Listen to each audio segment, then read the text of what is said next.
Public Affairs very much thanks Residco, our sole corporate underwriter, for helping to make the production of this show possible.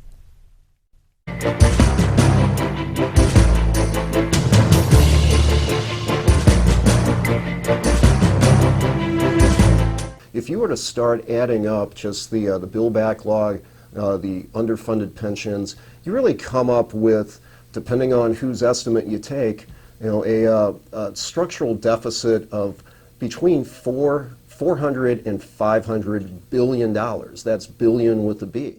People refer to the number of people throughout the state of Illinois, state employees or teachers, earning in excess of $100,000 a year. Or are those troublesome to you? Those numbers, 100,000 in excess of 100,000 a year.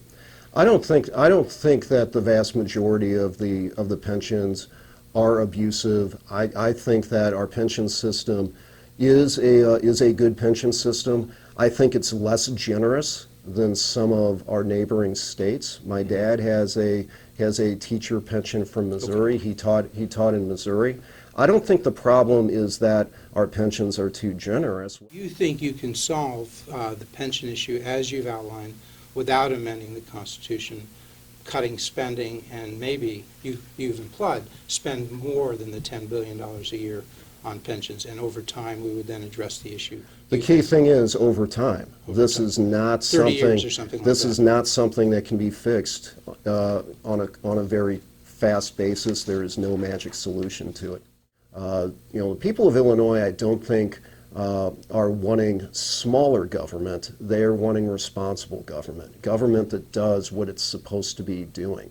And whether that's the education of kids, whether that is public safety questions, I really do think that it's the local elected officials and the local experts that are in the best position to assess the needs of families. I think the most important thing we have to have in Illinois is what I refer to as responsible government. I stand for responsible government, safe communities, and economic growth through the free market.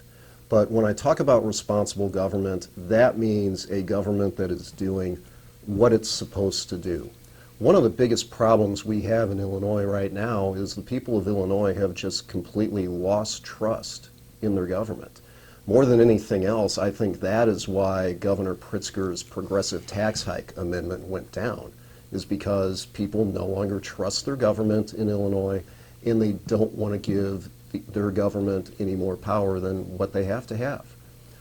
Well, as we taped the show on February 25, I didn't hear him say it myself, that the new speaker, Chris Welsh, has decided that you should have a go number 2 for a tax increase. I guess he decided it wasn't presented well.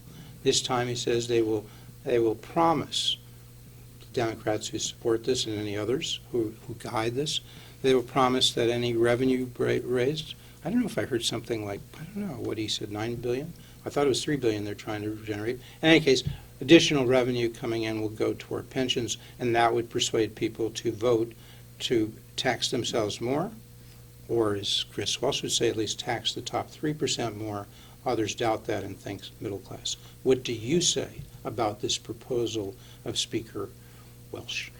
Well, like you, I only saw the headline. I haven't watched exactly what he said, but if he did in fact say we need to try to pass that again, that would really be par for the course for the Democratic Party in Illinois. It seems that their only solution to anything is higher taxes and more government spending.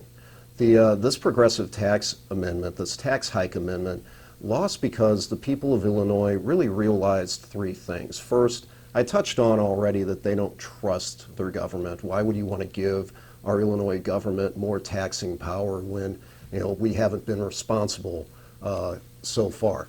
The second thing, though, is Governor Pritzker was talking about how this progressive tax hike that he was going to do would raise about $3 billion.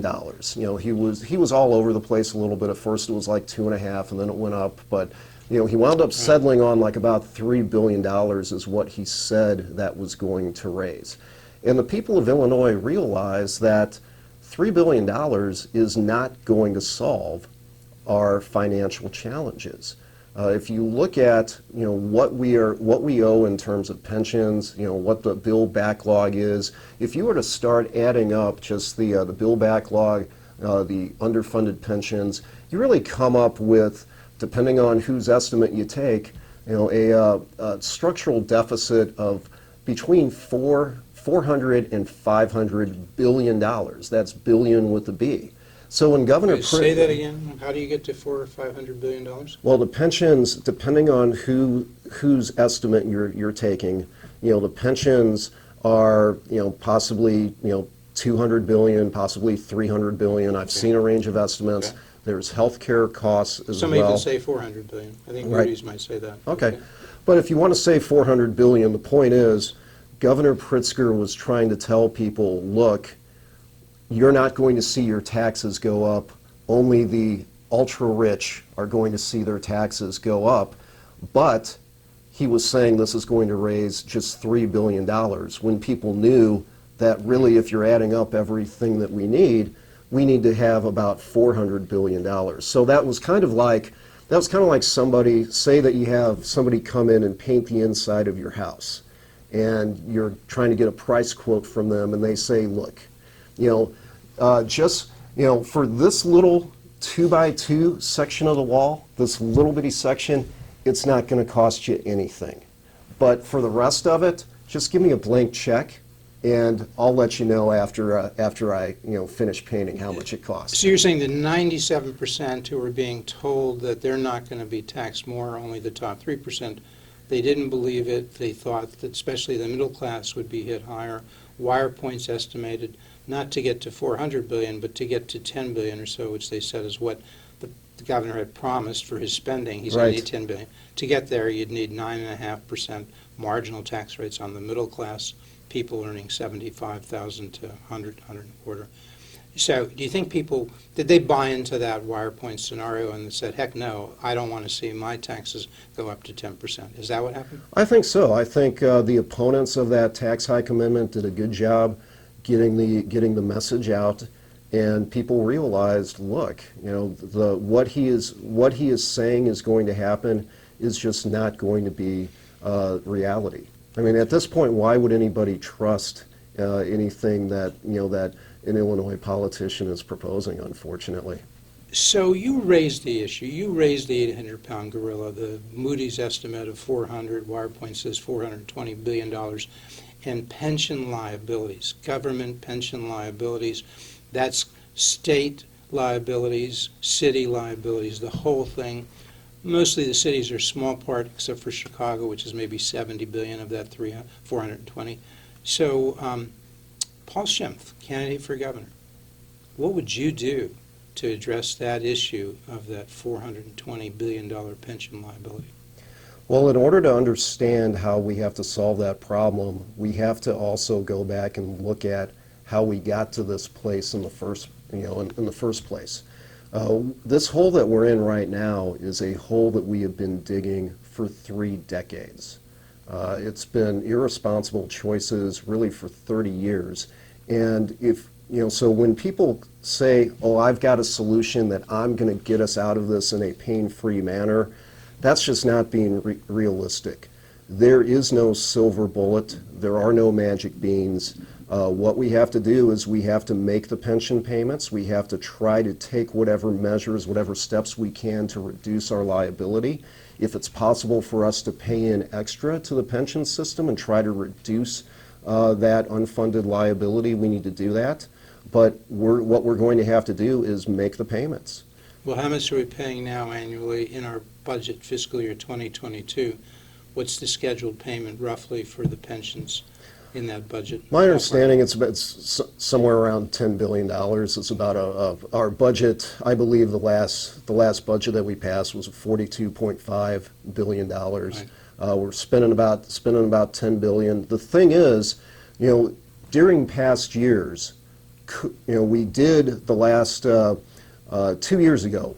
So this is the FY20 budget that was passed in FY19, which was, I voted against it but very few people in the General Assembly did.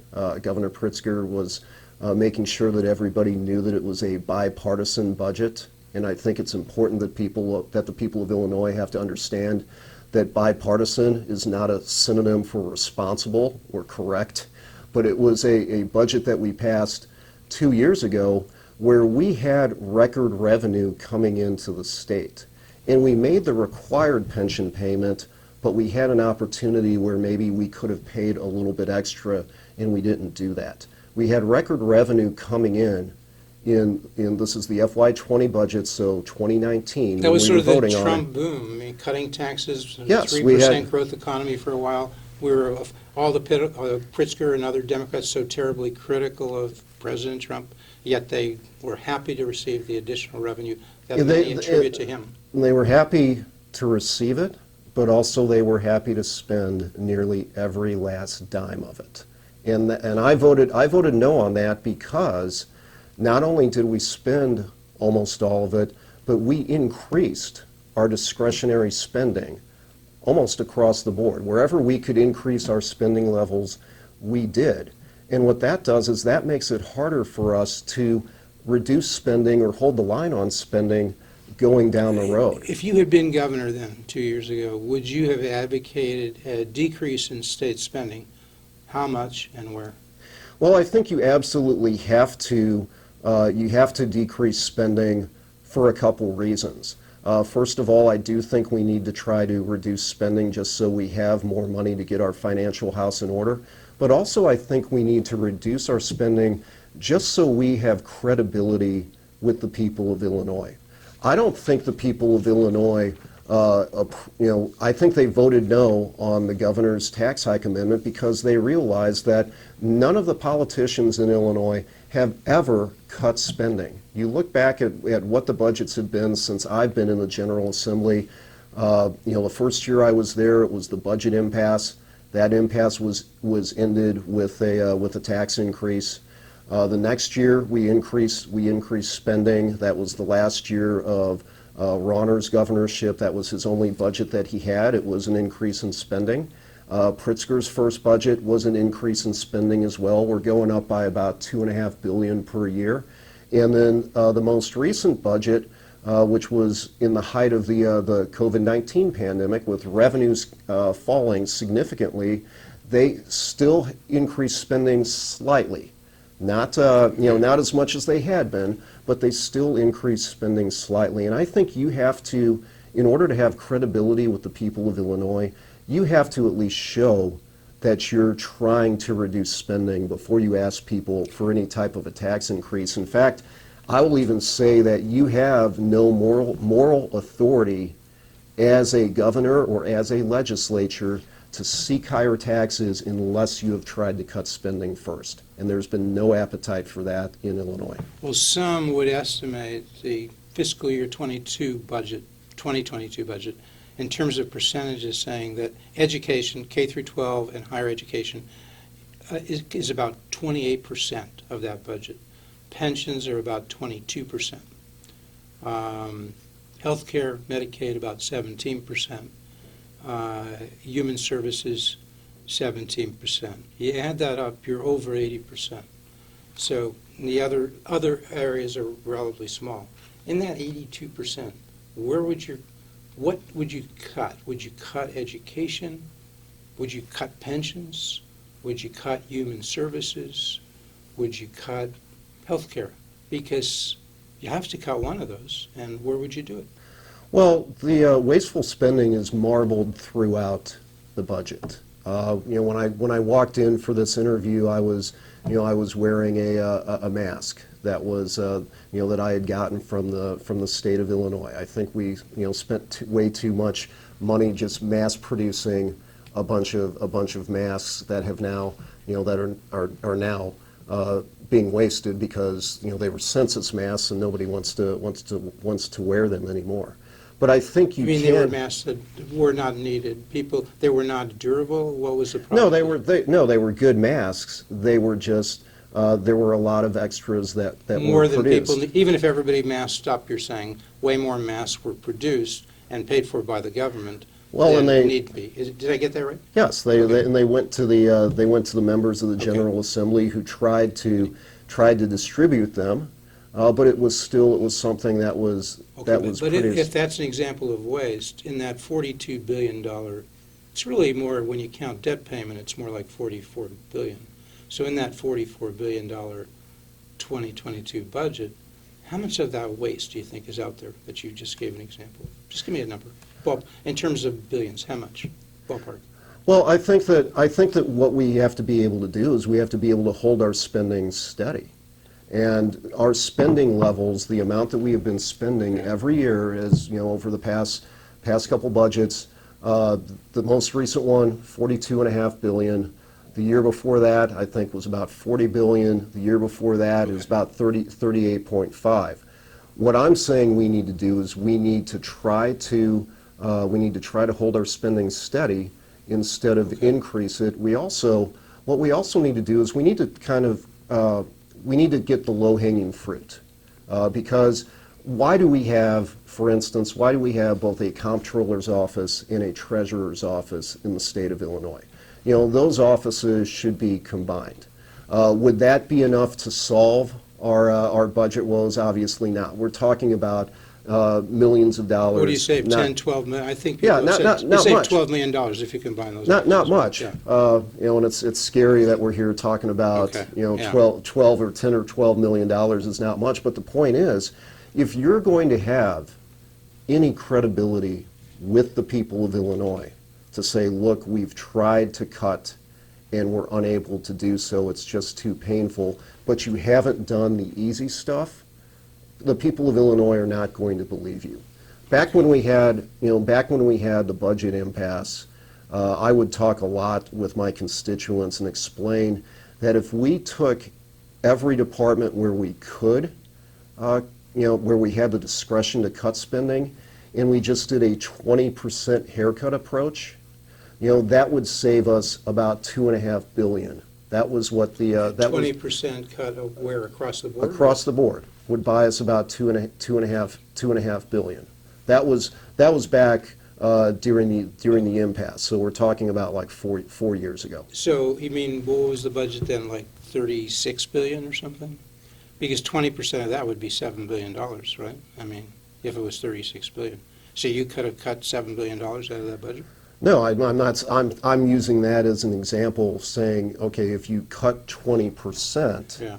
wherever you can cut, that saves. Oh, wherever you can cut, but not across the board? Right. Okay. Yes. But so just give me your ballpark. If you were governor right now, you had a 2022 budget, let's just say the legislature had proposed this, not you, you're the governor, what would you come back with them and say, that $44 billion budget, counting debt payment, what should it be? How much ballpark? 42? 40? Give me a number. I think it needs to go back down to 40 billion. 40 billion. And that total, again, counting debt payments, goes from 44 to 40. You got that right? If you say so. Yeah. No, I mean, I'm not trying to put, what would you say? I just threw that out there as an example. If you think that's a bad example, give me your best shot. Well, I think that I think that what I would have liked to have done if I would have been governor back in 2019, if I had taken over after Okay. Governor Rauner, Okay. I would have kept spending flat. Okay. I would not have increased spending across the board as Okay. Governor Pritzker did in 2019 with the assistance of the Republican leadership in the Illinois General Assembly. But even if you did that, getting back to the pension issue, that's not enough if you did what you just said to come close to beginning to even solve the $420 billion pension issue, is it? Don't you have to, because you said, if I heard you right, you don't want to cut pension benefits at all, a promise. You said that, right? I've said that all along since I've been running for Attorney See, General. I that's- think you and I talked about that back in 2014 when you interviewed me when I was running for Illinois Attorney General. I think not. I'd remember if I interviewed you, but Well, I'd remember if Okay. you and I had a talk. show me the tape. But no, but seriously, it doesn't matter. Whatever you told me then, what are you telling me now? Are you saying, then you said it, now you said it, you will not cut pension benefits, you're running on that, that's your promise as a gubernatorial candidate? Well, we're not allowed to cut pension benefits. Pension, there is a clause in the Illinois Constitution that pension benefits shall not be diminished. And, the people of Illinois deserve to have a government that keeps its promises. Okay. What I'm telling you today is that there is no easy solution to this.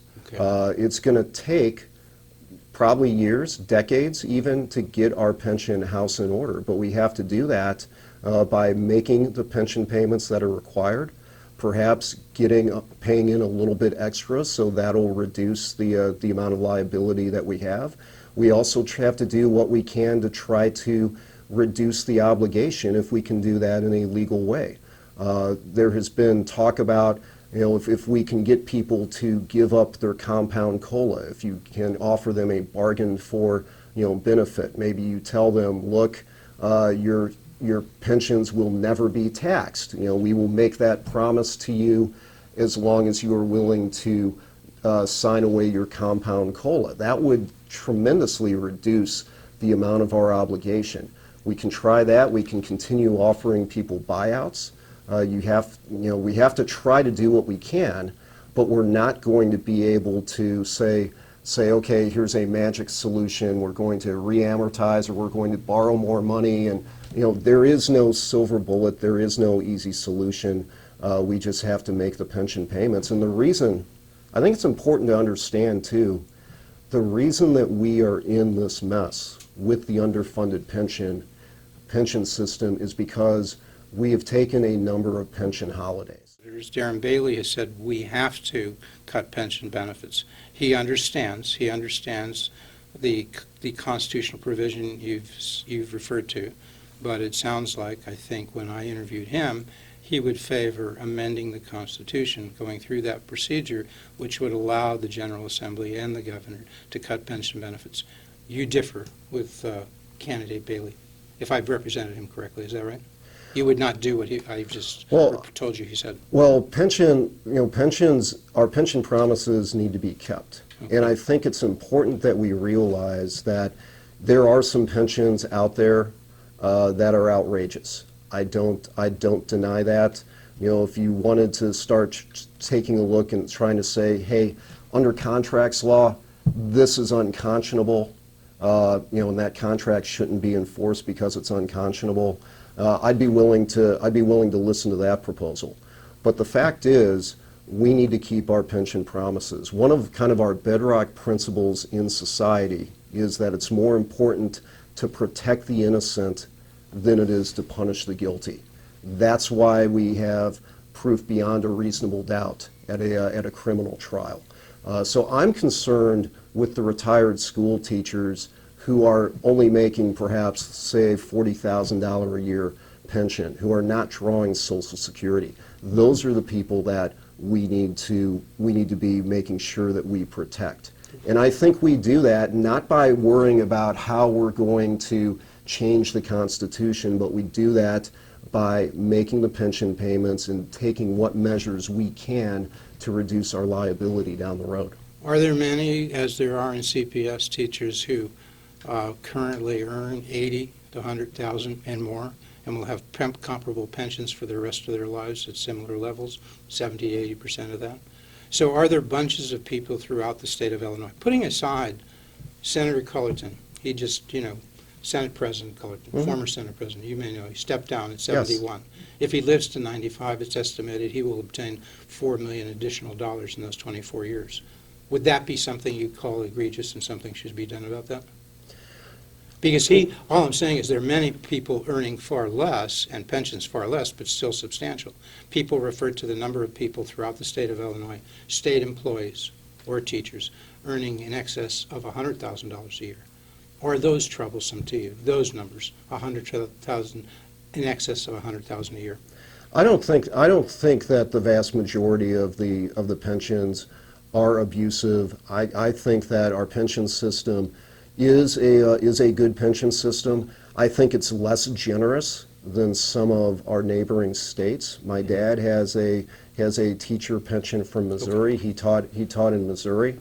I don't think the problem is that our pensions are too generous. What I think, Jeff, is that, we didn't make the pension payment. We, as the politicians, stole from the pension funds to pay other things, and that's what our problem is. So you think you can solve the pension issue as you've outlined without amending the Constitution, cutting spending, and maybe, you've implied, spend more than the $10 billion a year on pensions, and over time we would then address the issue? The key thing is over time. This is not 30 years something. or something like This that. is not something that can be fixed on a very fast basis. There is no magic solution to it. I've said higher education and K through 12 is about 28% of the budget.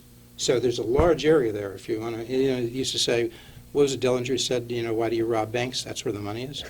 So if you want to know how to cut spending or reduce spending through reforms, I think you have to go where the large numbers are. Education is one area. Would you go there? Well, I don't think that you can say that pre-K through 12 education and higher education are the same. They're two different, they are two different animals. Pre-K through 12, has a funding formula that is in place. Higher education, I think, needs a new funding formula. I think what we need to do is reward universities that teach and have professors that teach students and have smaller administrative staffs. I think that you can either reduce spending or freeze spending at with higher education. What about K through 12? We spend a considerable amount on K through 12. We right? do. What is it, ballpark? How much do we spend, the state, on K through 12 each year? Ballpark? Well, what we have set up is we have this evidence-based funding formula, which is we are supposed to be spending an additional $350 million every year on top of what we're spending. But what's the total now? Is it 10, 12, 14 billion, something like that? Do you have an I idea? don't where it know is? off the top of my head. Sounds like, I think it's in that area. And there are supporters, many, especially in your party, the Republican Party, who support school choice, school vouchers, school choice, more charter schools that are public schools, more voucher schools that will be private schools, allowing people, simply put, I think Darren Bailey said this. He's one of your competitors, so I'll refer to him. He said, yeah, he supports vouchers. To him, that's school choice. The money follows the kid. If we're spending, say, on average in the state of Illinois, in terms of federally sourced funds, state sourced funds, local funds, on average, the 2 million kids, we're spending about $14,000 per kid per year. He would have a system where, on average, if we're spending $18,000, the parents can take that $18,000 and go to their school of choice. If we're spending $10,000, they do that. Would you sign on? He says, Bailey says, competition. That makes things more efficient. If you had that system, you'd have private schools being more efficient, and they would stimulate the public schools to be more efficient. Presumably then the $14 billion or however much we spend in the state of Illinois through state, federal, and local would go down. Number one, well, do you agree with that? Do you think vouchers and school choice would be a vehicle to make the educational apparatus much more efficient, K through 12? I think at this point we do need to look at vouchers. That's something that parents need more control over their children's education right now. Okay. That's something, we started this interview talking about, what I mean by responsible government. And part of what I mean by responsible government is a government that recognizes that parents, local school boards, local education officials are in the best position to make decisions about children's education, not the Illinois State Board of Education. Remember, if you've been watching this on cable, you go to youtube.com/IllinoisChannelTV, give us a like or something and a comment, and you come back next week because I think we're going to get back. Candidate for governor in the state of Illinois, the first official candidate, first out of the box, Thank you. first in the field, Paul Schimpf. Thank you so much. We'll see you in a week. Sounds good. Enjoyed it.